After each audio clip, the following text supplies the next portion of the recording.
প্রতিবাদী কণ্ঠ সংগঠনের নাম ব্যবহার করে সামাজিক যোগাযোগ মাধ্যমে হেনস্থার প্রতিবাদে এলাকাবাসীর উদ্বেগ প্রকাশ করেছে।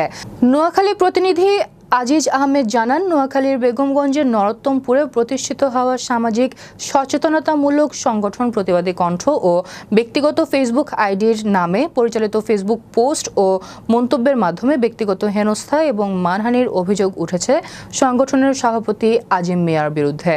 এইসব বিভ্রান্তিকর প্রচারণার বিরুদ্ধে ক্ষোভ প্রকাশ করেছেন এলাকাবাসী।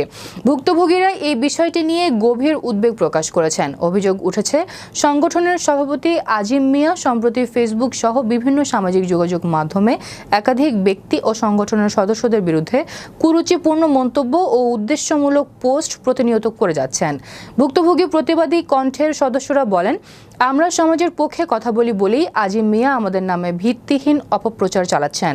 তার পোস্টে আমাদের ব্যক্তিগত সম্মানহানির চেষ্টা করা হয়েছে, যা খুবই দুঃখজনক। ভুক্তভোগী মোহাম্মদ খোকন বলেন, আমি কখনোই কোনো বিতর্কে জড়াই না, কিন্তু হঠাৎ দেখি আমার ছবি ও নাম ব্যবহার করে আজিম মিয়া সামাজিক যোগাযোগ মাধ্যমে বিভ্রান্তিকর মন্তব্য করছেন। এমনকি আমার নামে বেগমগঞ্জ মডেল থানায় ও ঢাকায় কয়েকটি মিথ্যা অভিযোগ দায়ের করেছেন। এতে শুধু আমি না, আমার পরিবারও মানসিক চাপে রয়েছে। আজিম মিয়া সংগঠনের ব্যানার ব্যবহার করে উদ্দেশ্যপ্রণোদিতভাবে ব্যক্তিগত আক্রমণ চালিয়ে যাচ্ছেন, যা সংগঠনের মূল উদ্দেশ্যকে প্রশ্নবিদ্ধ করছে। সবশেষে প্রতিবাদী কণ্ঠের সাথে জড়িত সকল সদস্যবৃন্দরা উক্ত সংগঠন থেকে পদত্যাগ করেন।